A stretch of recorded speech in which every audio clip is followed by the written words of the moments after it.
तर आता आपण बघणार आहोत वसाहतवाद. तर एका देशातील काही लोकांनी दुसऱ्या भूप्रदेशातील एखाद्या विशिष्ट भागात वस्ती करणे म्हणजे वसाहत स्थापन करणे होय. तर आता वसाहत स्थापन करणे म्हणजे काय? तर फॉर एक्झाम्पल युरोप आहे आणि काही युरोपातील लोकांनी दुसऱ्या भूप्रदेशावर म्हणजे काही युरोपातील लोक भारतात आले व त्यांनी तिथे एक वसाहत स्थापन केली, एक वस्ती स्थापन केली. तिथे त्यांचे लोक राहू लागले. यालाच म्हणतात वसाहत स्थापन करणे. आर्थिक व लष्करीदृष्ट्या बलशाली देशाने आपल्या सामर्थ्याच्या बळावर एखादा भूप्रदेश व्यापणे आणि त्या ठिकाणाची आपले आपले राजकीय वर्चस्व स्थापन करणे म्हणजेच वसाहतवाद. तर आता वसाहत म्हणजे काय? वसाहत वसाहत स्थापन करणे म्हणजे तर फक्त एखाद्या देशातील लोकांनी एखाद्या दुसऱ्या देशामध्ये आपली वसाहत स्थापन करणे. पण आर्थिक व लष्करीदृष्ट्या बलशाली देशाने, तर समजा युरोप हा आर्थिकदृष्ट्या व लष्करीदृष्ट्या आता बलशाली आहे आणि त्यानी आपल्या आर्थिक बळावर व लष्करी बळावर एखादा भूप्रदेश त्याने व्यापून घेतला. तर भारतातील त्याने एखादा भूप्रदेश व्यापून घेतला, म्हणजे त्याच्यावर आपले राज्य स्थापन केले. त्याच्यानंतर त्याच्यावर आपले राजकीय वर्चस्वसुद्धा स्थापन केले. त्यालाच वसाहतवाद म्हणतात. तर वसाहत म्हणजे काय? वसाहत स्थापन करणे म्हणजे काय? तर तिथे आपली एक साधी वस्ती स्थापन करणे. पण वसाहत म्हणजे काय? वसाहतवाद म्हणजे काय? तो प्रदेश आपल्याला घेऊन टाकणे व त्याच्यामध्ये आपले राजकीय वर्चस्व स्थापन करणे, तो प्रदेश व्यापून टाकणे, म्हणजे तिथे आपला कंट्रोल स्थापन करणे. याला म्हणतात वसाहतवाद. युरोपीय देशांच्या याच वसाहतवाद प्रवृत्तीतून साम्राज्यवाद उदयास येतो. तर युरोपीय देश जे आहेत त्यांच्या याच वसाहतवादी प्रवृत्तीतून म्हणजे युरोपातील काही लोकं एखाद्या देशामध्ये येतात व तिथे वसाहत करून याला तर आपण म्हणू शकतो वसाहत निर्माण करणे व यालाच आपण म्हणतो वसाहती निर्माण करणे व तिथे राहणे. पण एखाद्या देशामध्ये युरोपातील लोक येतात व तिथे राहतात व तिथे आपली वसाहत स्थापन करतात व तो भूप्रदेश व्यापून सुद्धा घेतात व तिथे आपले राजकीय वर्चस्व स्थापन करतात. तो प्रदेश पूर्णपणे त्यांच्या कंट्रोलमध्ये घेतात. यालाच आपण म्हणतो वसाहतवाद. तर युरोपातील देशांच्या याच वसाहतवादी प्रवृत्तीतून म्हणजे युरोपातील देश होते त्यांची वसाहतवादीच प्रवृत्ती होती. ते अशा प्रकारेच ते बलशाली होते. आर्थिकदृष्ट्या, लष्करीदृष्ट्या तर ते दुसऱ्या देशात जात होते आणि ते आपली वसाहत स्थापन करत होते. वसाहत स्थापन करून ते थांबत नव्हते, तर ते वसाहतवादसुद्धा स्थापन करत होते. म्हणजे त्या भूप्रदेश ते व्यापून टाकत होते, राजकीय वर्चस्व आपल्या ताब्यात घेऊन टाकत होते व अशा प्रकारे ते वसाहतवाद तिथे स्थापन करत होते व अशा प्रकारे ते वसाहतवादी प्रवृत्तीतूनच साम्राज्यवाद उदयास येतो. म्हणजे जी वसाहतवादी त्यांची प्रवृत्ती आहे, त्याच्यामधूनच आता साम्राज्यवाद कसा उदयास येतो ते आपण बघूया. तर साम्राज्यवाद, विकसित राष्ट्र आणि अविकसित राष्ट्रावर आपले सर्वांगीण वर्चस्व स्थापन करणे. म्हणजे तेच आहे विकसित राष्ट्र जे आहे म्हणजे आर्थिकदृष्ट्या, लष्करदृष्ट्या जे राष्ट्र खूप जास्त बलवान आहे, त्यांनी अविकसित राष्ट्र ज्यांचे लष्कर इतके जास्त ताकदवर नाही आहे, ते आपले सर्वांगीण वर्चस्व स्थापन करणे. आपले सर्वांगीण वर्चस्व म्हणजे पूर्ण कंट्रोल स्थापन करणे. अनेक नव्या वसाहती स्थापन करणे. तिथे अनेक आपल्या नव्या वसाहती स्थापन करणे म्हणजेच साम्राज्यवाद होय. म्हणजे एक विकसित देश फॉर एक्झाम्पल युरोप भारतामध्ये येतो. तिथे आपले सर्वांगीण वर्चस्व स्थापन करतो. आपल्या खूप सगळ्या वसाहती स्थापन करतो. यालाच आपण साम्राज्यवाद असे म्हणतो. तर या इथे वसाहतवाद तर झालेलाच आहे, की वसाहतवाद म्हणजे त्यांनी राजकीयदृष्ट्या वर्चस्व स्थापन केले आणि त्याच्यानंतर आपल्या वसाहती बी त्यांनी तिथे स्थापन केल्या. फक्त वसाहती स्थापन केल्या नाही, तर त्यांनी राजकीयदृष्ट्या सगळं ताब्यात पण घेतलं. पूर्ण कंट्रोल आपला त्या राज्यावरती केला, त्या देशावरती केला. आशिया व आफ्रिका खंडातील अनेक राष्ट्रे युरोपीय राष्ट्राच्या या साम्राज्यवादी महत्त्वाकांक्षेला बळी पडले. महत्त्वाकांक्षा म्हणजे काही गोष्ट करण्याची इच्छा. तर युरोपातील देशाची साम्राज्यवादी इच्छा होती, तर त्यांना साम्राज्य स्थापन करण्याची इच्छा होती. तर ही जी त्यांची इच्छा होती, ही जी त्यांची महत्त्वाकांक्षा होती, याला खूप सारे आफ्रिका आणि आशिया जे खंड होते, त्याच्यातील अनेक राष्ट्र युरोपीय राष्ट्रांच्या या साम्राज्यवादी महत्त्वाकांक्षेला बळी पडले. साम्राज्यवादी महत्त्वाकांक्षा म्हणजे काय? तर आपले पूर्णपणे वर्चस्व त्या देशावर स्थापन करणे आणि याचे कारण काय? कारण की ते आर्थिकदृष्ट्या व लष्करीदृष्ट्या ताकदवर आहे. याच्यामुळे ते आपले जे साम्राज्य आहे, ते दुसऱ्या देशावरती पूर्णपणे प्रस्थापित करून टाकतात. तेथे आपल्या वसाहतीसुद्धा स्थापन करतात. तर वसाहतवाद म्हणजे काय? की एखाद्या ठिकाणी जाणे व तेथे आपली वसाहत स्थापन करणे म्हणजे वसाहत. वसाहत स्थापन करणे याला आपण म्हणतो. पण वसाहतवाद म्हणजे काय? वसाहतवाद म्हणजे म्हणजे एखाद्या देशातील काही लोकांनी दुसऱ्या भूप्रदेशावर एखाद्या विशिष्ट भागात वस्ती स्थापन करणे म्हणजे वसाहत स्थापन करणे. म्हणजे फॉर एक्झाम्पल युरोपातील लोक आले, त्यांनी भारतामध्ये एक वस्ती स्थापन केली. आपण याला म्हणू शकतो त्यांनी वसाहत स्थापन केली. पण जेव्हा ते बलशाली आहे, लष्करीदृष्ट्या आणि आर्थिकदृष्ट्या ते बलशाली आहे आणि त्यांनी जो भारताचा भागामध्ये वसाहत स्थापन केली, तिथे राजकीयदृष्ट्या आणि त्यांनी त्या पुऱ्या राज्याचा भूप्रदेश जर व्यापून घेतला, म्हणजे तिथे त्यांचा पूर्ण कंट्रोल त्यांनी स्थापन केला, तर त्याला आपण म्हणतो वसाहतवाद. आणि मग वसाहतवाद कसा साम्राज्यवादाला जन्म देत आहे, तर वसाहतवाद विकसित राष्ट्र आणि अविकसित राष्ट्रावर आपले सर्वांगीण वर्चस्व स्थापन करणे. जी छोटीशी वसाहत होती, आता सर्वांगीण त्यांनी व्यापून घेतला भारताला. त्याला आपण म्हणू शकतो त्यांनी तिथे साम्राज्यवादी स्थापन केलं. तर आशिया व आफ्रिका अशा खंडातील अनेक युरोपीय राष्ट्रांच्या साम्राज्यवादी महत्त्वाकांक्षेला जे आहे ते बळी पडलेले आहे. म्हणजे आशिया व आफ्रिका खंडातील अनेक राष्ट्रे जे आहे ते अशा युरोपीय साम्राज्यवादी महत्त्वाकांक्षेला बळी पडलेले आहे. म्हणजे युरोपीय जे लोक होते ते पूर्ण देश आपल्या कंट्रोलमध्ये घेत होते. त्यालाच आपण साम्राज्यवाद असे म्हणू शकतो. तर आपण युरोप आणि भारत या चॅप्टरला बघत होतो. या चॅप्टरमध्ये आपण सर्वात पहिले प्रबोधन युग काय आहे हे बघितले. त्याच्यानंतर आपण ग्रीक व रोमन परंपराचे पुनरुज्जीवन कसे घडून आले हे बघितले. लिओनार्दो दा विंची, भौगोलिक शोध या सर्व टॉपिकची आपण माहिती घेतली. त्याच्यानंतर आपण आता बघत होतो ब्रिटिश ईस्ट इंडिया कंपनीच्या भारतातील साम्राज्यवाद. तर मागच्या लेक्चरमध्ये आपण बघितलं होतं की साम्राज्यवाद म्हणजे काय? तर आता आपण बघणार आहोत की ब्रिटिश ईस्ट इंडिया कंपनीच्या भारतातील साम्राज्यवाद. तर भारतात व्यापारी मक्तेदारी मिळवण्यासाठी युरोपीय सत्तांमध्ये अटीतटीची स्पर्धा होती. तर भारतामध्ये कोण व्यापार करेल आता? तर याच्यामध्ये हा व्यापार कोण स्थापन करेल? कोण ह्या इथे व्यापार करेल? कारण की भारतामध्ये व्यापारामध्ये खूप जास्त प्रॉफिट होता. तर सर्वांना येथे व्यापार करण्याची संधी लागत होती. तर आता भारतात व्यापारी मक्तेदारी मिळवण्यासाठी युरोपीय सत्तांमध्ये अटीतटीची स्पर्धा होती. म्हणजे येथे कोण व्यापार करेल याच्यासाठी अटीतटीची स्पर्धा होती. इसवी सन 1600 मध्ये इंग्रजांनी भारतात व्यापार करण्यासाठी ब्रिटिश ईस्ट इंडिया कंपनीची स्थापना केली. तर आता या इथून आपण भारतात आलेलो आहे. आतापर्यंत आपण युरोपातील, त्याच्यानंतर फ्रेंच या इथे बघत होतो, पण आता आपण भारतात आलेलो आहे. मी पहिले पण तुम्हाला सांगितलं की युरोपातील ज्या घटना घडल्या त्यांचा जो इफेक्ट आहे तो भारतावर पडणार आहे. तर हा इफेक्ट कसा आला? तर युरोपमध्ये औद्योगिकरण सुरू झाले, त्याच्यानंतर भांडवलशाहीचा उदय झाला, त्याच्यानंतर वसाहतवाद व साम्राज्यवाद या सर्व गोष्टींचा युरोपामध्ये उदय झाला व त्याच्यामुळे ब्रिटिश ईस्ट इंडिया कंपनीचाही उदय झाला. त्याच्यानंतर आता आपण बघणार आहोत, तर ही ब्रिटिश ईस्ट इंडिया कंपनी भारतात येऊन आलेली आहे आणि भारतात ब्रिटिश ईस्ट इंडिया कंपनीच नाही, तर भारतात व्यापारी मक्तेदारी मिळवण्यासाठी युरोपियाच्या सर्व सत्ता होत्या त्यांच्यामध्ये आता अटीतटीची स्पर्धा आहे. तर आता इसवी सन 1600 मध्ये इंग्रजांनी भारतात व्यापार करण्यासाठी ब्रिटिश ईस्ट इंडिया कंपनीची स्थापना केली. आता 1600 मध्ये त्यांनी फक्त व्यापार करण्यासाठी ब्रिटिश ईस्ट इंडिया कंपनीची स्थापना केली. या कंपनीने जहागीर बादशाहकडून परवानगी मिळवून घेतली. तर या कंपनीने जहागीर जो बादशाह होता, मुघल बादशाह जो जहागीर होता, त्यांच्याकडून परवानगी मिळवून घेतली. सुरत येथे वखार स्थापन केली. तर इसवी सन 1600 मध्ये इंग्रजांनी भारतात व्यापार करण्यासाठी ब्रिटिश ईस्ट इंडिया कंपनीची स्थापना केली होती.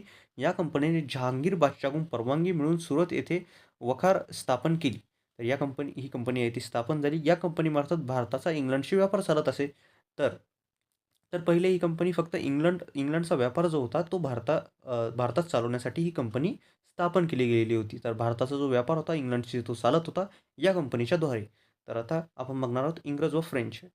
तर भारतातील व्यापार स्पर्धेत इंग्रज व फ्रेंच एकमेकांचे प्रतिस्पर्धी होते. तर आता भारतातील व्यापार जो आता युरोपीय सत्ता होता त्या भारतात येऊन ठेपलेल्या आहे आणि त्या सत्तांचा एकच उद्देश आहे की भारतातून जितका त्यांना प्रॉफिट मिळेल तितका प्रॉफिट त्यांना काढायचा आहे. पण आता याच्यामध्ये त्यांचे प्रतिस्पर्धी सुद्धा होते. इंग्रज आणि फ्रेंच एकमेकांचे प्रतिस्पर्धी होते. तर या स्पर्धेमुळे इंग्रज आणि फ्रेंच यांच्यात 3 युद्ध झाली.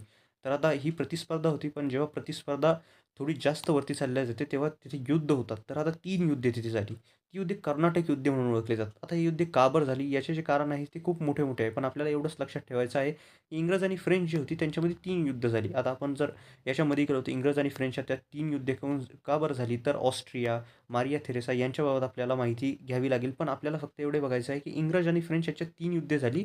सगळ्यात पहिले तर आपल्याला हे बघायचं आहे, की भारतातील व्यापारी स्पर्धेत इंग्रज आणि फ्रेंच जे होते ते एकमेकांचे प्रतिस्पर्धी होते. एकमेकांचे प्रतिस्पर्धी असल्यामुळे त्यांच्यामध्ये 3 युद्ध झाली. ती 3 आता युद्धे का बरं झाली? तर युद्ध याच्यामुळे झाली, की भारतात कोण व्यापार करेल? कोणाची भारतात मोनोपोली असेल या कोण भारतामध्ये व्यापाराला धरून चालेल? तर याच्यामुळे त्यांच्यात 3 युद्धे झाली. ती युद्धे कर्नाटक युद्धे म्हणून ओळखली जातात. अ, तिसऱ्या कर्नाटक युद्धात इंग्रजांनी फ्रेंचाचा निर्णायक पराभव केला. एक पराभव आणि एक निर्णायक पराभव म्हणजे खूप प्रकारे हरवणे या खूपच निर्णायक पराभव त्यांना देणे म्हणजे त्यांनी काहीच त्यांना पूर्णपणे निस्तानाबूत करून टाकणे या त्यांचा पूर्ण पराभव करून टाकणे याला म्हणतो निर्णायक पराभव. त्यांच्याकडे काहीच न राहू देणे याला म्हणतो निर्णायक पराभव आणि पराभव म्हणजे फक्त पराभव करणे, त्यांना हरवून टाकणे. त्यामुळे ब्रिटिश ईस्ट इंडिया कंपनीला भारतात प्रबळ युरोपीय स्पर्धक उरलाच नाही. जेव्हा निर्णायक पराभव झाला फ्रेंचांचा, तर आता ब्रिटिश ईस्ट इंडिया कंपनीला युरोपीय स्पर्धक कोणीच उरला नाही. बंगालमध्ये ब्रिटिश ईस्ट इंडिया कंपनीची सत्तेचा पाया. बंगाल प्रांत हा भारतातील अत्यंत समृद्ध असा प्रांत आहे. तर बंगाल हा जो प्रांत होता, तो भारतातील अत्यंत समृद्ध प्रांत होता. म्हणजे भारतातील व्यापार, उद्योगधंदे जे होते ते बंगालमधून खूप जास्त प्रमाणात होते. त्यामुळे हा जो होता तो समृद्ध असा प्रांत होता. इसवी सन 1756 साली सिराजुद्दौला हा बंगालच्या नवाबपदी आला. तर बंगालचं जो नवाबपद होतं ते कोणाला भेटलं? सिराजुद्दौला याला. ईस्ट इंडिया कंपनीने अधिकारी मुघल बादशाहकडून बंगाल प्रांतात मिळालेल्या व्यापारी सवलतीचा गैरवापर करत. तर ईस्ट इंडिया कंपनी जी होती मुघल बादशाहकडून त्यांना जे होती ते बंगाल प्रांतात व्यापारी सवलती मिळालेल्या होत्या. पण ते त्यांचा गैरवापर करत होते. इंग्रजांनी नवाबाची परवानगी न घेता कोलकाता येथील आपल्या वखारीभोवती तटबंदी उभारली. म्हणजे त्यांची जी वखार होती त्याच्याभोवती त्यांनी फेन्सिंग उभारली आणि ते पण नवाबाची परवानगी न घेता. त्यांना नवाबाची परवानगी घेणे जरुरी होते. पण ते जे सवलतींचा त्यांचा गैरवापर करतच आलेले होते. मग त्याच्यामुळे त्यांनी जी होती ती नवाबाची परवानगी नाही घेतली आणि तटबंदी उभारून दिली. त्यामुळे सिराजुद्दौलाने इंग्रजावर चाल करून कोलकात्याची वखार काबीज केली.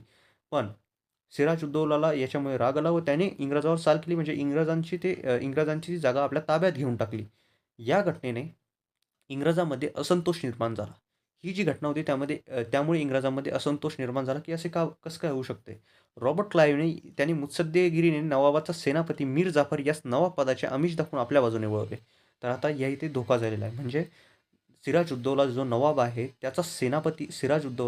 आहे बंगालचा, त्याने इंग्रजावर चाल करून दिली. म्हणजे चाल करून दिली म्हणजे तर सिराजुद्दौला इंग्रज जे होते ते आपल्या सवलतीचा गैरवापर करत होते. सवलतीचा गैरवापर ते करत होते. तर सिराजुद्दौलाने त्यांची जी जागा होती ती आपल्या ताब्यात घेऊन टाकली. कारण की ते त्यांच्या सवलतीचा गैरवापर करत होते. पण जो रॉबर्ट क्लाईव्ह होता याने मुत्सद्देगिरीने नवाबाचा सेनापती, आता जो सिराजुद्दौलाचा सेनापती होता मीर जाफर, याला नवाब पदाचे आमिष दाखवले. म्हणजे जो रॉबर्ट क्लाईव्ह होता त्याने म्हटले, "जर आपण हा युद्ध जिंकलो तर मी तुला नवाबपदी अपॉइंट करून देईन या तुला नवाबपद देऊन टाकेल आणि सिराजुद्दौलाला आपण मारून टाकू." अशा प्रकारे त्यांनी मीर कासिमला नवाब पदाचे आमिष दिले. तर आता काय झाले? रॉबर्ट क्लाईव्हने आणि मुत्सद्देगिरीने नवाबाचा सेनापती मीर जाफर यास नवाब पदाचे आमिष दाखवून दिले. तर आता सेनापतीच जर दुसऱ्यांच्या सेनामध्ये लढत असेल, तर दुसऱ्यांच्या सेनापतीच जर मधून फुटलेला असेल, तर हरणारच आहे. तर इसवी सन 1757 प्लासी येथे नवाब सिराज उद्दौला व इंग्रज सैन्याची गाठ पडली. मग परत 1757 प्लासी येथे नवाब सिराजुद्दौला, जो नवाब होता सिराजुद्दौला, ज्याने इंग्रजावर चाल केली होती. इंग्रजाचे जे तटबंदी इंग्रजांनी केली होती, ते ठिकाण त्याने त्याच्या ताब्यात घेऊन टाकले होते. इंग्रजाला त्याचा राग आला होता. रॉबर्ट क्लाईव्हने त्याच्या जो सेनापती होता, त्याला आपल्याकडे करून घेतले होते. त्याला नवाब पदाचे आमिष दिले, म्हणजे नवाबपद तुला देऊन टाकेल असे सांगितले. मग काय झालं? 1757 परत प्लासी येथे नवाब सिराजुद्दौला व इंग्रज सैन्याची गाठ पडली. म्हणजे इंग्रज सैन्य व त्याच्यामध्ये आता युद्ध सुरू होणार आहे. परंतु मीर जाफरच्या नेतृत्वाखाली नवाबाचे लष्कर युद्धात न उतरल्यामुळे, फॉर एक्झाम्पल, नवाब जो आहे सिराजुद्दौला तो या इथे आहे आणि याचे इतके मोठे सैन्य आहे आणि इंग्रज जे आहेत ते या इथे आहे, त्याची हे सैन्य आहे. पण जो मीर कासिम होता त्याने धोका देऊन टाकल्यामुळे हे सगळ्या सैन्याने लढण्यास नकार दिला. तर हे सगळे सैन्य त्याने लढण्यास नकार दिल्यावर नवाबाच्या बाजूने खूप जास्त कमी लोक उरले. तर आता काय झाले? इतके लोक फक्त उरले असेल तर इंग्रज त्यांना आसानीने हरवून टाकेल. तर या धोक्यामुळे मीर कासिम जो होता, जो सिराजुद्दौला होता याचा पराभव झाला. मीर कासिमने त्याला धोका दिला आणि त्याचे लष्कर जे होते ते मीर कासिमचे लष्कर होते, सैन्य ते युद्धात उतरलेच नाही. त्याच्यामुळे सिराजुद्दौलाचा पराभव झाला. इंग्रजांच्या पाठिंब्याने मीर जाफर बंगालचा नवाब बनला. तर आता इंग्रजांनी जो प्रॉमिस त्याला केला होता तो पुरा केला रॉबर्ट क्लाईव्हने. तर आता मीर जाफर जो आहे तो बंगालचा नवाब बनलेला आहे. सिराजुद्दौलाचा पराभव झालेला आहे. पुढे त्याने विरोध करताच मीर जाफरने सुद्धा त्यांना विरोध केला. त्याचा जावई मीर कासिम याला नवाब बनवले. त्याचा जावई मीर कासिम जो होता याला नवाब बनवले. त्याच्यानंतर मीर कासिमने इंग्रजांच्या बेकायदेशीर व्यापाराला आळा घालण्याचा प्रयत्न करताच पुन्हा मीर जाफरला नवाबपद दिले. तर आता घटनाक्रम कसा कसा गेला ते आपण बघू. सर्वात पहिले बंगाल हे भारताचे एक असे राज्य आहे जिथे खूप जास्त धनधान्य संपन्नता आहे. पण आता इंग्रजांची नजर याच्यावर सुद्धा आहे. तर आता काय झालं? तर इंग्रजांना जो होता तो जहांगीरने एक करार दिलेला होता. त्याच्यानुसार इंग्रजांनी काय केलं? तर इंग्रजांनी त्या कराराला तोडण्यास सुरुवात केली व आपल्या वखाराभोवती तटबंदी करण्यास सुरुवात केली. आपली जी जागा होती त्याच्याभोवती त्यांनी फेन्सिंग ते लावण्यास सुरुवात केली. पण मग काय झालं? सिराजुद्दौला जो बंगालचा नवाब होता त्याला या गोष्टीचा राग आला व त्याने इंग्रजावर चाल करून दिली. म्हणजे त्याने ती जागा त्यांच्या ताब्यात घेतली. इंग्रजांना त्याच्यामुळे राग आला. रॉबर्ट क्लाईव्हने त्याचा जो सेनापती होता मीर जाफर, त्याचा जो सेनापती होता मीर जाफर याला नवाब पदाचे आमिष दिले. म्हणजे याला म्हटले, की "मी तुला नवाबपद देऊन टाकेल, तू सिराजुद्दौलाला धोका दे." तर मीर जाफरने सिराजुद्दौलाला धोका दिला. मीर जाफरने जेव्हा सिराजुद्दौलाला धोका दिला, सिराजुद्दौलाचा पराभव झाला. सिराजुद्दौलाचा पराभव झाल्यानंतर त्याला त्याचा जवाई मीर जाफर जो आहे तो गादीवरती बसला, नवाबपदी बसला. पण मीर जाफरने सुद्धा त्यांना विरोध केला. मीर जाफरने विरोध केल्यानंतर त्यांनी त्याचा जावई मीर कासिम यालाच नवाब बनवले. म्हणजे सगळे इंग्रजांच्या ताब्यात होतं आता. तर मीर कासिमला त्यांनी नवाब बनवले. मीर जाफरने विरोध केला. मीर कासिमला जे आहे ते नवाब बनवले. पण मीर कासिमनेही त्यांना विरोध केला. इंग्रजाच्या बेकायदेशीर व्यापाराला त्यांनी आळा घालण्याचा प्रयत्न केला. पण मग हे झाल्यानंतर त्यांनी मीर कासिम जो होता, याला सुद्धा काढून टाकले.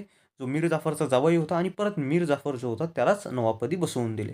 तर अशा प्रकारे इंग्रजांनी बंगालला ताब्यात घेण्याचा प्रयत्न केला. बंगालमधील इंग्रजांच्या कारवायांना लगाम घालण्यासाठी मीर कासिम, अयोध्येचा नवाब शुजा उद्दौला आणि मुघल बादशाह शाह आलम यांनी इंग्रजाविरुद्ध मोहीम काढली. आता याचा अर्थ काय होतो? तर आता बंगालमध्ये काय झालेलं आहे?